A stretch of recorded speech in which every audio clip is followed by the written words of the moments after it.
brothers and sisters, our friend, our controller, our leader, Tom DiNapoli.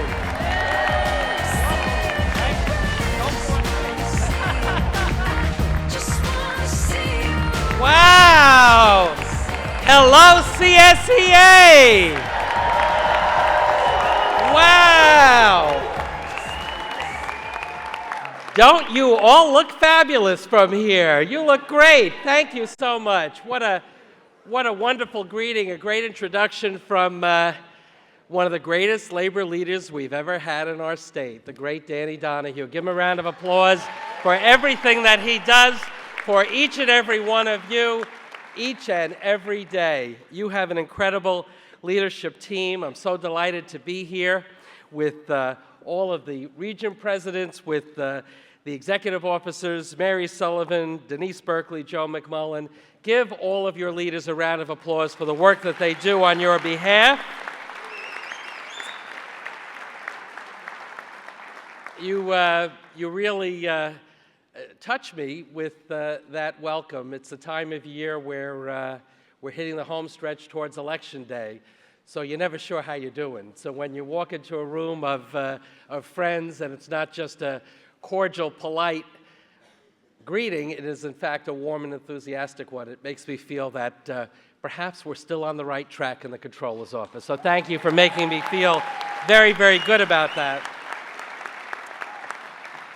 Let me just share a couple of quick thoughts with you and really begin by commending you on what I know has been a very productive and important annual delegates meeting. You know, this gathering, this convention is always very, very key because this is the lifeblood of the union, for people to be engaged and involved and for you all to be together from different parts of our state, whatever region you are from, whatever level of government you work in. You are the men and women who keep New York State moving in the right direction, whether you work in a state agency or a city or a town or a village or a county or a school district, whether you're working on the road crew or working in a hospital or a nursing home, whether you're doing clerical work or IT work or customer service work. You go down all the different job titles that are represented by each of you and the colleagues who you represent.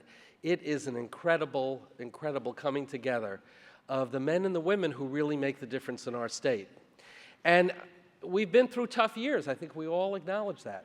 And too often your work has not been appreciated. In fact, as we've navigated through tough times and tough budgets at the state level, at the local level, how many times have we had to hear, we have to do more with less, right? And you know what happens sometimes? The reality is you have to do less with less. And that's a real problem. The reality is, though, and I've seen it firsthand across the state, you have risen to the occasion, even if the resources haven't been there, even if there have been layoffs in your organization, and in fact, you've had to do a little more, you've responded to the call.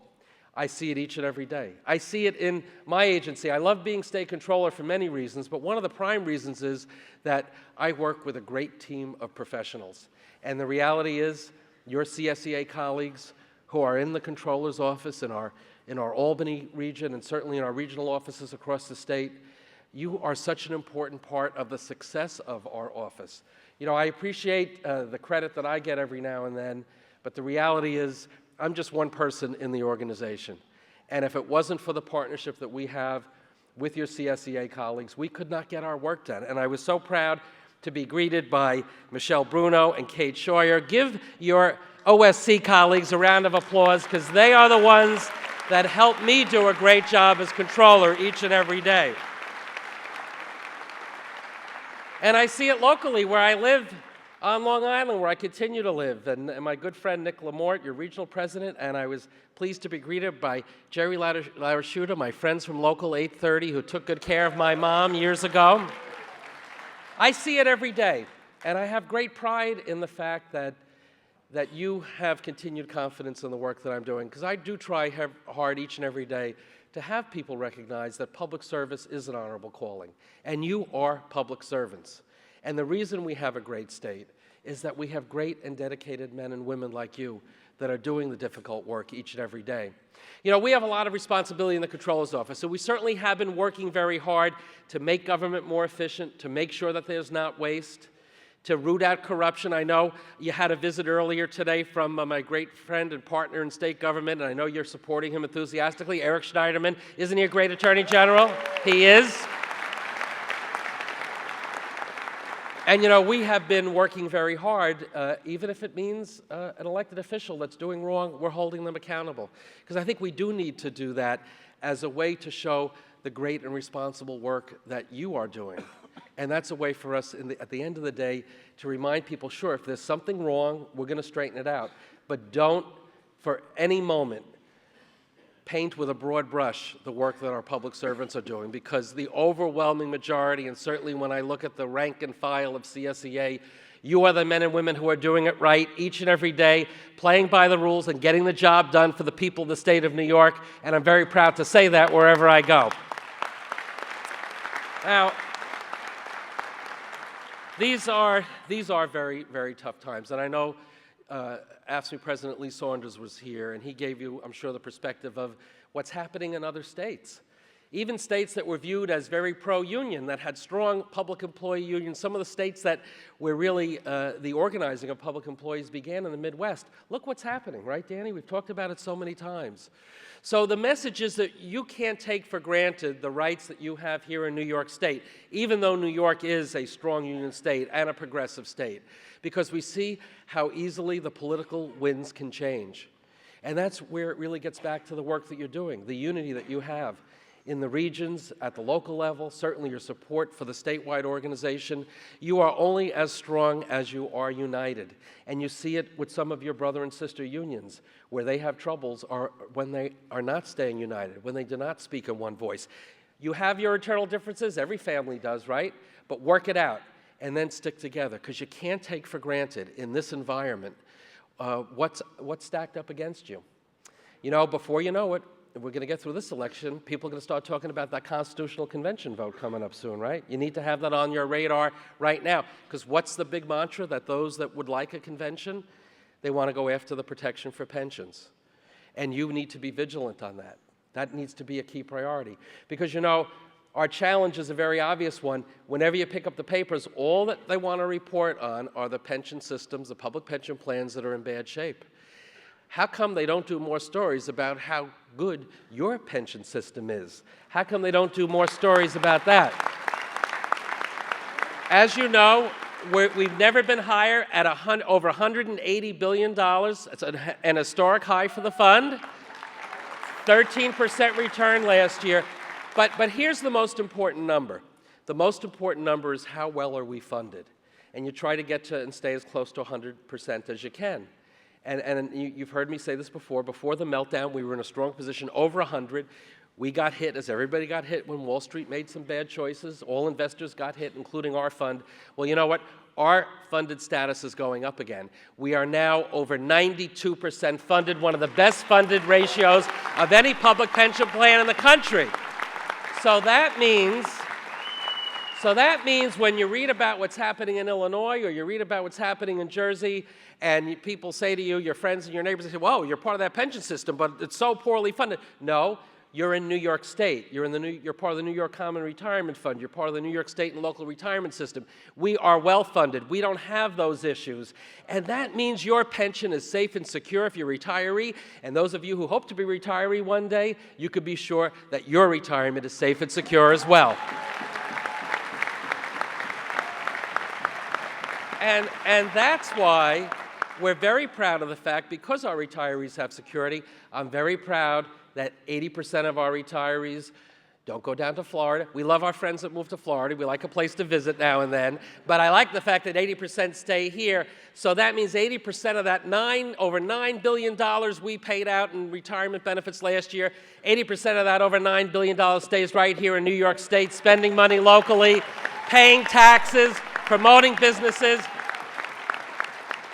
And that's why having a secure retirement and that money being spent here, you know, we spend so much time talking about how we're going to promote business to spend money here. Our retirees are part of the economic engine. Our public retirees, we want them to continue to be here, to be part of our communities.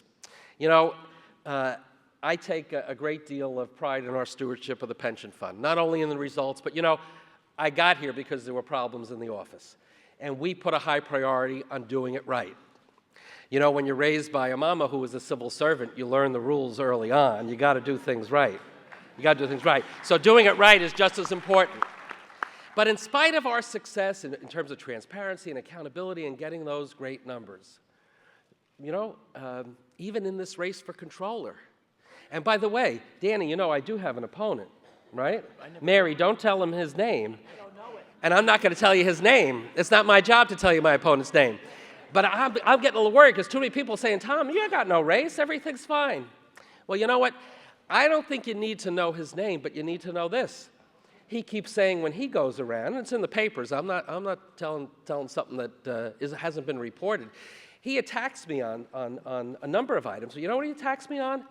He's upset that I will not even discuss moving from a defined benefit plan to a 401k style defined contribution. He's mad that I won't even discuss it.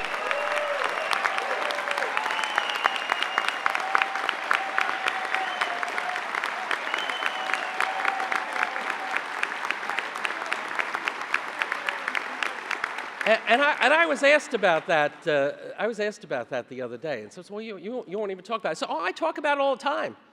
I talk about how those of our friends and family members who unfortunately work in job situations, often in the private sector, where they no longer have a pension, all they had was that 401k, and they thought they were going to retire in 2008 and 2009, they're still working because you don't get retirement security if that's what it's based on, a 401k. And that's why I am happy to discuss it, but I'm not open to changing it because it's going to hurt people who deserve better treatment if we change that system. And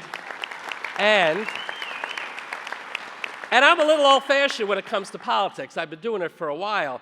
I think every now and then you have to state very clearly where you stand, you know, because if people are going to vote for or against you, they need to know. So I'm not going to say, well, I'll think about it. Maybe next term I'll have a different point of view. No, whether I win or lose, it's going to be on a very clear position. As long as I'm state controller, we are not going to move off of a defined benefit pension plan for our represented employees. Not on my watch. We're not going to let it happen. That's the basis upon which I'm running. And when I get elected again, when people raise it, if anybody raises it, I'm going to say, wait a minute. We just had a controller's race. This is one of the key differences. And you know what? I'm the one that won. I'm not changing my position on that.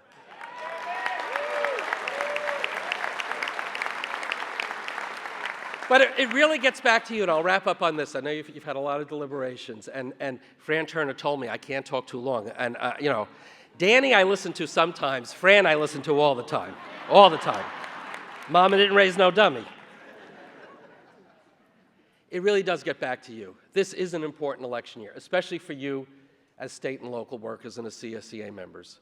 You know, it's true, there's no presidential race. There's no U.S. Senate race. There are the congressional races. But all the statewide offices, all of the Senate and Assembly, the legislative races, all those seats are up. So the men and women who make very important decisions that affect you very directly, they're all up this year. But you know, it's kind of an off year because you don't have those kind of top-line races. The big issue is going to be who's going to vote. You know, what's the turnout going to be? And certainly you saw in the primary season a very low turnout. And I do worry, I mean, I said it jokingly, but I do worry somewhat when people say, well, you didn't have an opponent. I haven't heard about your race. Well, you know, that's where problems happen. I know what it's like to be a sure winner and end up on the wrong side. I've had that experience. I like it better like 4 years ago where people were counting me out. And then we won because CSEA and AFSCME and your colleagues made sure that I crossed the finish line. I don't forget that. I don't forget that. But for this year, it's making sure between now and November 4th that you do the great work that you have always done in terms of political action. Again, that's where your unity is important, but getting the message out first and foremost to your own members, but also to your friends and family members who will listen to you. You are an incredible network all across the state, whether it's here in the boroughs or in my home of Long Island or the Hudson Valley or the North Country or the Southern Tier or Central New York, Western New York. Every part of our state, you are represented because you are there helping our communities work and thrive. And that's why we need to count on you to get the message out there that voting is important. Yes, even in a year like this. And certainly what I need you to do is remind people that there is something called the Office of State Controller. And yes, it is an office that people have to vote on. And actually, you know the guy who's in that position now. He's not doing too bad a job. And that you want your friends and your family members to get out there and pull the lever for DiNapoli and for the other endorsed candidates that you're supporting. Believe me, your activity, your involvement, your advocacy is going to make a tremendous difference in a year like this, where for sure the turnout's not going to be as high as it is in other years. So we can't sit on the sidelines. The issues are real. The issues are significant. We still have more work to do to get New York moving in the right direction. We have more work to do to ensure that people respect and understand the important work that our public workers are involved in. We need to see more financial security with our budgets, not only at the state level, but at the local level. So instead of talking about cutting back services and laying people off, we can get back to investing in the human resources at every level of government that provide the quality services that grow our economy and that help everybody else. And that's where your voice is key. Not only in this election, but before you know it, we're going to be back in Albany, working on another state budget, working on local budgets all across this great state of New York. And we need CSEA involved and motivated and engaged in the political process and in the government process. So let me close by asking, can I count on you to make sure we have a great turnout of CSEA members? Can I count on you to make sure that all your friends and family know there's a race for state controller? Yes. And can I count on you to get me over the finish line in 2014 like you did 4 years ago? That I will just say thank you, and let's look forward to a great victory on November 4th. Thank you all so much, my CSEA friends. Times of shadow winds, but I wonder what would happen if you said